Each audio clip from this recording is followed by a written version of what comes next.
आज आमर समूह गान थिला वंदे मातरम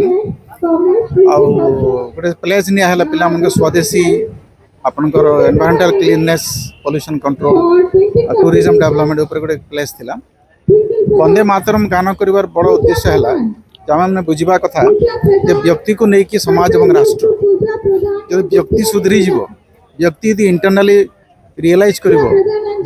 मु भारतीय मोर भारतीय संस्कृति मोर भारतीय ऐतिह्य मोर भारतीय परंपरा मोर भारतीय ज्ञान यही सबको जो मत आगे बढ़ेबार अच्छी ताल मत फास्ट बुझार अच्छी। तो आम स्टूडेंट मैंने जो मैंने जेनेरेशन जी आम कहूँ ये माने ही भारत भविष्य एमाने यदि काली विकसित भारत हबार अच्छी आमर तो एमाने ही से विकसित भारत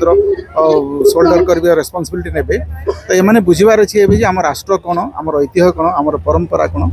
यही नॉलेज को ये इंडियन नॉलेज सिस्टम को से बुझिले और यार इंपोर्टेंस गुरुत्व को बुझिले रियलाइज कले मैंने निहाती गोटे बहुत भल व्यक्तित्व होकर बाहर आगक और से आम राष्ट्र को आम देश को आगे बढ़ेबे से यहाँ कराइला और पिला माने आम स्टाफ माने समस्त बहुत खुशी सहित ए जोगदेले आ बहुत भल भाव प्रोग्राम सरला।